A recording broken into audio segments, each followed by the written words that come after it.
Après 5 ans de mise en œuvre, l'organe de règlement des différends, ORD, est passé en revue au cours d'un atelier organisé par l'Autorité de régulation de la commande publique ARCOP le 29 juillet. Ils sont plus de 90 participants issus du secteur public et du privé à prendre part à ces échanges. Cet atelier devrait permettre de capitaliser les observations pour une bonne gouvernance dans la gestion de la commande publique. Le secteur de la commande publique est miné par beaucoup de difficultés. Vous avez observé la mauvaise exécution, les mauvaises prestations, les lenteurs dans la gestion de la commande publique, les litiges à n'en pas fini. Donc, il est nécessaire que les acteurs échangent pour pouvoir trouver une solution à ces questions-là, pour pouvoir permettre à l'État d'acquérir des prestations de haute qualité. Le mécanisme, c'est dans son ensemble. Il y a des évaluations qu'on a faites concernant le système. Il y a notamment les audits, il y a l'évaluation MAPS qui ont révélé des faiblesses dans notre système. Et on pense que si ces faiblesses-là sont corrigées, ça peut aider notre système qui aujourd'hui n'est pas mal, mais on tend vers la perfection.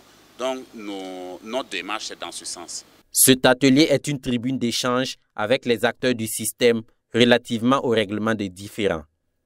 Certaines décisions de l'ORD font l'objet de controverses au regard de certaines faiblesses de la réglementation des marchés publics.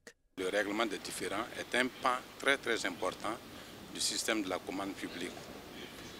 Et depuis 2017, il y a eu des réformes et les acteurs ont connu comment le dispositif du règlement des différends a fonctionné.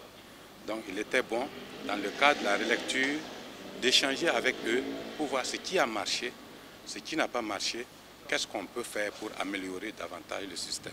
Annuellement, il n'y a pas moins de 900 plaintes que l'ORD traite. Ça veut dire que les acteurs ont confiance à l'ORD. Mais derrière cette gestion de plaintes, il y a souvent certaines pratiques frauduleuses, des pratiques qui vraiment donnent à réfléchir sur la bonne foi de certains acteurs. Donc il était bien qu'on puisse échanger ensemble pour voir comment verrouiller les poches de faiblesse.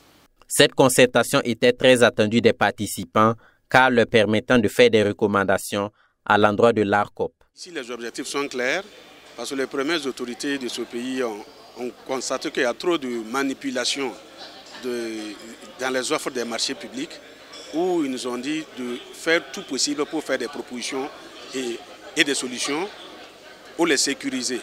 Donc en fait, ce matin, la rencontre-là, c'est voir comment on va sécuriser les offres pour éviter toute manipulation. Parce qu'il y a tellement de manipulation dans les offres au Burkina Faso. Mais il y a toujours des propositions.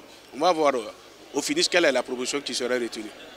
Le Burkina Faso consacre chaque année plus de 300 milliards à la commande publique, ce qui en fait un instrument majeur pour le développement économique et social du pays.